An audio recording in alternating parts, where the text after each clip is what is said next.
ஒரு பெரிய அடர்ந்த காடு இருந்தது. அங்கே பல விலங்குகள் ஒற்றுமையாக வாழ்ந்து வந்தன. அந்த காட்டில் வீரன் என்ற ஒரு இளம் சிறுத்தை இருந்தது. வீரன் என்றால் வீரமுள்ளவன் என்று பொருள் அல்லவா? பெயருக்கு ஏற்றாற்போல் வீரன் மிகவும் துணிச்சலானது. காட்டில் வேறு எந்த விலங்கையும் விட அது மிகவும் வேகமாக ஓடும். அதன் வேகமும் புத்திசாலித்தனமும் எல்லா விலங்குகளுக்கும் ஆச்சரியமாக இருக்கும். காட்டில் உள்ள மூத்த விலங்குகள் நம் காட்டுக்கு பொருத்தமான வன பாதுகாவலன் வீரன்தான் என்று பேசிக்கொள்வார்கள். ஒரு நாள் அந்த காட்டுக்கு ஒரு பெரிய ஆபத்து வந்தது. எங்கிருந்தோ வந்த சில வேட்டைக்காரர்கள் காட்டுக்குள் புகுந்து விலங்குகளை பிடித்து செல்ல திட்டம் தீட்டினார்கள். அவர்கள் மரங்களுக்கு பின்னால் ஒளிந்து கொண்டு வலைகளை விரித்து விலங்குகளை பயமுறுத்த ஆரம்பித்தார்கள்.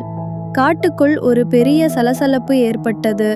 பயத்தில் விலங்குகள் நாலாபுறமும் ஓடின. சிறு மான்கள், குட்டி முயல்கள், பறவைகள் என அனைத்தும் பயந்து நடுங்கின. இந்த ஆபத்தை பார்த்த வீரன் மிகவும் கவலைப்பட்டது. என் காட்டில் உள்ள நண்பர்கள் பயந்து ஓடுவதை நான் அனுமதிக்க மாட்டேன் என்று அது தனக்குள் உறுதியாக சொல்லிக்கொண்டது. தனது வேகத்தையும் புத்திசாலித்தனத்தையும் பயன்படுத்தி வேட்டைக்காரர்களை விரட்ட ஒரு திட்டத்தை வகுத்தது.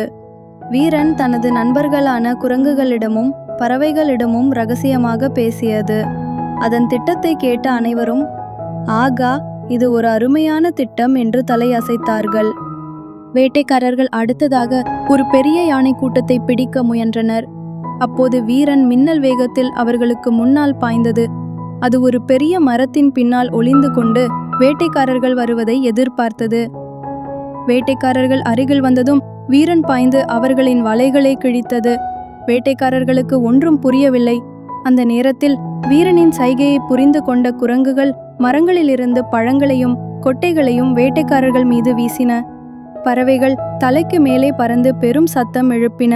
வேட்டைக்காரர்கள் பயந்து ஓட ஆரம்பித்தார்கள். வேட்டைக்காரர்கள் ஓடும்போது கவனக்குறைவாக அவர்கள் ஏற்றி வைத்த ஒரு சிறிய நெருப்பு காட்டில் பரவ ஆரம்பித்தது. காட்டுத்தீ வேகமாக பரவியது. விலங்குகள் மீண்டும் பயந்து ஓடின. இது ஒரு பெரிய ஆபத்து. வீரன் உடனே ஓடிச் சென்று அருகில் இருந்த ஆற்றங்கரையில் படுத்திருந்த பெரிய யானைகளிடம் சென்றது. தனது வேகமான மொழியில் ஆபத்தை சொன்னது. யானைகள் புரிந்து கொண்டன. அவை துதிக்கையால் தண்ணீரை உறிஞ்சி காட்டுத்தீயின் மீது பீச்சின.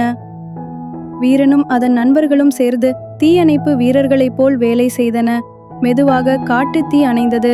காடு மீண்டும் அமைதியானது. விலங்குகள் அனைத்தும் பயம் நீங்கி நிம்மதி பெருமூச்சு விட்டன. வேட்டைக்காரர்கள் திரும்பி வரவில்லை. காட்டுத்தீயும் அணைந்து விட்டது. அனைத்தும் வீரனின் வேகத்தாலும் புத்திசாலித்தனத்தாலும் தான் நடந்தது.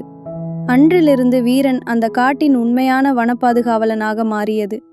விலங்குகள் அனைத்தும் அதை மிகவும் மதித்தன. வீரன் தன் காட்டை, தனது நண்பர்களை காப்பாற்றியதில் மிகவும் பெருமைப்பட்டது.